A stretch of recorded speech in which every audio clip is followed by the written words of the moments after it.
வணக்கம் நண்பர்களே. எஸ், ஒரு வழியாக ஃபைனலாக அந்த செகண்ட் வீக் ஜிங்ஸை பிரேக் பண்ணிட்டாங்க.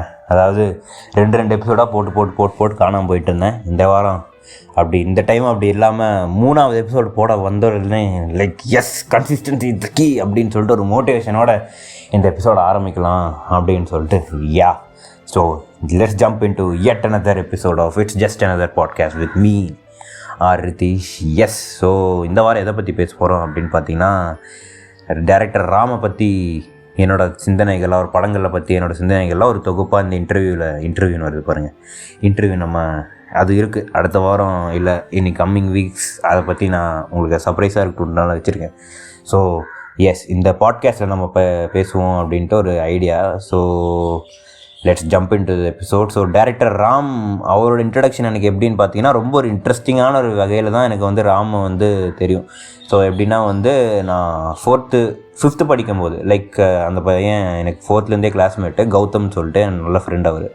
ஸோ அவன் 5th படிக்கும்போது இந்த மாதிரி அவங்களோட அப்பா ஒரு படத்தில் நடிச்சிருக்காரு அப்படின்னு சொன்னார். என்னது படத்துலலாம் நடிச்சிருக்காங்களா, சூப்பர், நம்ம ஃப்ரெண்டோட அப்பா, சரி நம்ம நினைப்போம் படத்தைன்னா ஏதாவது சின்ன பட்ஜெட் படத்தில் நடிச்சிருப்போம்னு அப்போ நமக்கு ஒரு சிந்தனை. அப்புறம் ஜீவா நடித்த படத்தில் ஜீவாக்கு அப்பாவாக நடிச்சிருக்காரு அப்படின்னு சொன்னது. ஜீவாக்கு அப்பாவாக நடிச்சிருக்காரா, என்னடா சொல்கிறீங்க அப்படின்னு சொல்லிட்டு இப்போ அப்போ என்ன பெரிய ஆள் தான் போல அப்படின்னு சொல்லிட்டு, என்ன படம் அப்படின்னா கட்டுறது தமிழ் அப்படின்னு சொன்னாங்க.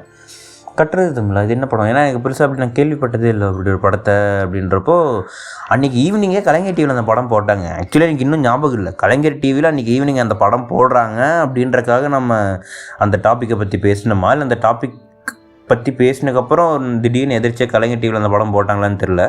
அன்றைக்கி ஈவினிங் போய் கலைஞர் டிவியில் அந்த படம் பார்த்தா எனக்கு ஒரு மாதிரி சைக்கிக்காக இருந்துச்சு. எனக்கு சின்ன வயசுலேருந்தே ஏன் தெரில, இந்த மாதிரி கொஞ்சம் சைக்கிக்காக இருக்க படங்கள்லாம் நான் ஒரு மாதிரி க்ளூவாகி பார்ப்பேன். காதல் கொண்டேன், இல்லை எப்படி சொல்கிறது, புதுப்பேட்டை அவ்வளோ சைக்கிக்கான்னு சொல்ல தெரில. பட் எஸ், இந்த மாதிரி கட்டுறது தமிழுமே அந்த ஒரு சைக்கிக் ஜோனில் இருந்தனால நான் கொஞ்சம் விரும்பி பார்த்துட்டு இருந்தேன்.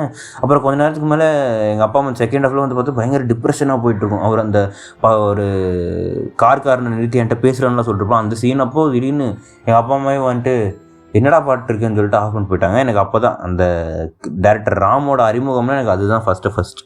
ஸோ ஆனால் கட்டுரை தமிழ் பற்றியே பேசணுன்னா, ஆக்சுவலி அந்த படம் நான் பல வருஷங்கள் கழித்து இப்போ பார்த்தேன். அப்போது இந்த படம் இந்த இன்சிடென்ட் நடந்து சம்வேர் அரௌண்ட் 2012 சம்திங்.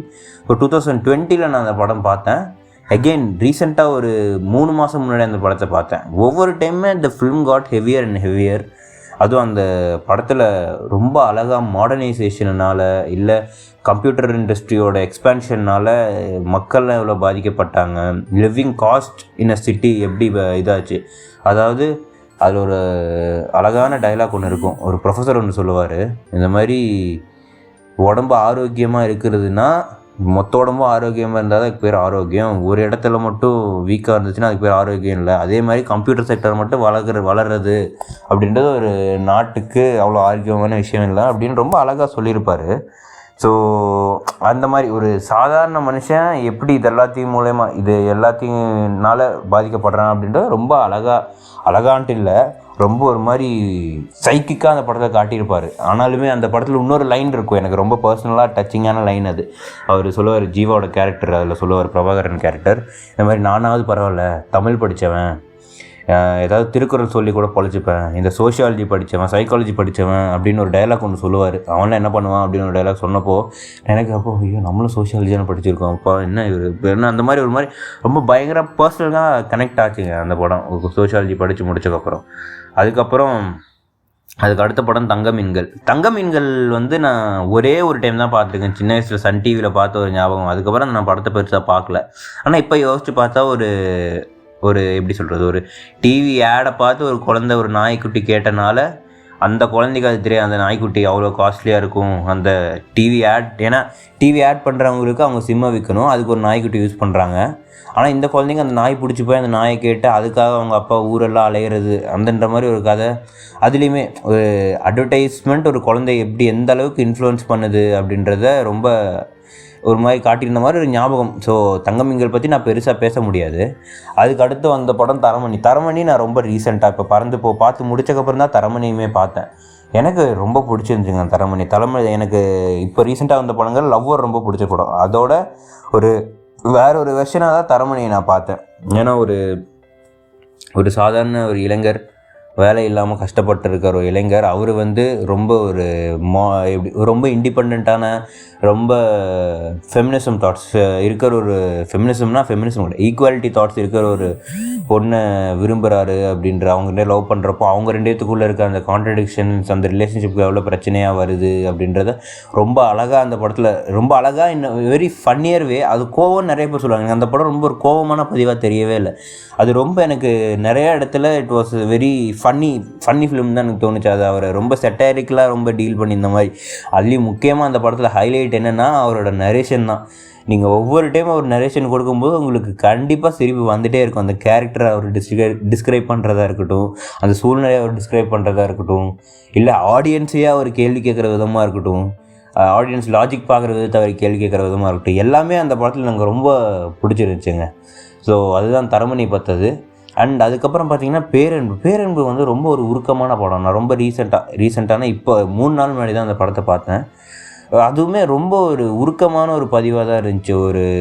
ஒரு டிசேபிளான ஒரு பொண்ணு, அந்த பொண்ணை பார்த்துக்கவே ஒரு அப்பா அவர் படுற சிரமங்கள், அதன் மூலயமா அவர் அந்த குழந்தைங்கள வளர்க்குற பேரண்ட்ஸோட சிரமங்களை பற்றியாக இருக்கட்டும், இல்லை இயற்கையை கைப்பற்றுறதுக்காக இங்கே இருக்க நிறைய தொழிலதிபர்கள் நடத்துகிற முயற்சிகளை ஒரு பக்கம் பேசுனதாக இருக்கட்டும், இல்லை டிவியில் வர கான்டென்ட்டோட குவாலிட்டி எந்த அளவுக்கு இருக்குது, அது குழந்தைங்க பார்க்குறனால அவங்களுக்கு நடக்கிற இம்பேக்ட் என்ன அப்படின்றது ரொம்ப அழகாக காட்டின விஷயங்களாக இருக்கட்டும், இல்லை இப்போ ஹார்மோனல் சேஞ்சஸ்னால குழந்தைங்க, அது ஒரு டிசேபிள் குழந்தைக்குள்ளே நடக்கிற மாற்றங்கள் அவர் ஹேண்டில் பண்ண விதமாக இருக்கட்டும், இல்லை ஒரு டிரான்ஸ்ஜெண்டர் உமனோட லைஃப்பை அவர் ரொம்ப ஒரு இப்படி போகிற போக்கில் ஆனால் ரொம்ப ஒரு யதார்த்தமாக ஒரு டீல் பண்ண விதமாக இருக்கட்டும், எல்லாமே அந்த படத்தை பற்றி அட்மையர் பண்ணுறதுக்கு அவ்வளோ விஷயங்கள் இருந்ததுங்க அந்த படத்தில். ஏன்னா இந்த படத்தோட தீமாக இருக்கட்டும், கதையாக இருக்கட்டும், இந்த படத்தை ரொம்பவே ஒரு அன்கம்ஃபர்டபுள் ஜோனுக்குள்ளே எடுத்துகிட்டு போயிருக்கலாங்க டைரக்டர் ராம். ஆனால் அதை எதுவுமே அவர் பண்ணாமல் ரொம்ப நீட்டானா there is nothing defined as neat. நான் என்ன சொல்கிறேன்னா, ஒரு சாதாரணமாக சினிமா பார்க்குற ஒரு ஆள் கூட எந்த ஒரு வகையிலுமே வந்து ஒரு அப்சீனாக எந்த ஒரு கான்டென்ட்டுமே இல்லாமல் ரொம்ப ஒரு நம்மளை மென்டலியாக டிஸ்டர்ப் பண்ணுற கான்டென்ட் அதில் இருந்தாலுமே அந்த படத்தை நம்ம ஃபுல்லாக பார்க்க வைக்க, எந்த ஒரு இடத்துலையும் கண்ணை மூடி ஐயோ அம்மான்ற மாதிரி இல்லாமல் நம்மளை அந்த படத்தை பார்க்க வைக்கிறது அவரோட அந்த ஃபிலிம் லாங்குவேஜ் ரொம்ப ஒரு மெச்சூர்டான ஃபிலிம் லாங்குவேஜ் எனக்கு அந்த இடத்துல தெரிஞ்சுதுங்க. ஸோ பேரன்பு பற்றி அதுதான். அது மட்டும் இல்லாமல் ராமன்ற ஒரு மனுஷன் எவ்வளோ ஒரு இந்த சமூகத்து மேலே எவ்வளோ ஒரு புரிதல் அவருக்கு இருக்குது, எவ்வளோ மெச்சூரிட்டி இருக்குதுன்னு ரொம்ப அழகாக காட்டின படமாகவும் நான் பேரன்புவை பார்த்தேன். ஸோ பேரன்புலேருந்து இப்போ ஜம்ப் அடித்தோம்னா ரீசெண்ட் வந்து எனக்கு பறந்துபோ வந்து டாப்ட் ஆல் தீஸ் ஃபிலிம்ஸ். எனக்கு most favourite out of his ஃபில்மோகிராஃபினா ரீசென்சி பயஸ்னால கூட இருக்கலாம். பட் நான் பறந்துபோ பார்த்தக்கப்புறமே அவரோட மற்ற படங்களை பார்த்தேன். ஆனாலுமே still Parandhu Po has my heart, which is mainly because நான் ஒரு பெரிய மிர்ச்சி சிவா, அதாவது அகில உலக சூப்பர் ஸ்டார் தீவிர சைலண்ட் ரசிகனுங்க. ஏன்னா ஐ வாஸ் ஆல்வேஸ் அட்மையர்டு. அதாவது அவர் பண்ணுற விஷயத்த வேறு யாருனாலையும் பண்ணுவோம். அவரே சொல்லுவார், ரோஹித் சர்மா மாதிரி என்னால் கிரிக்கெட் ஆட முடியும், ஆனால் அவரால் என்ன மாதிரி டான்ஸ் ஆட முடியாதுன்ட்டு. அந்த மாதிரி இஸ் மேன் ஆஃப் வெரி சட்டையரிக்கலாக லைஃப் அப்ரோச் பண்ணுற ஒரு ஆள். அது எனக்கு இன்னும் ஞாபகம் இருக்குது. நான் 12th படிக்கும்போது அவர் ஒன் ஆஃப் த இன்டர்வியூஸ் நான் பார்த்துட்டு இருந்தவன்.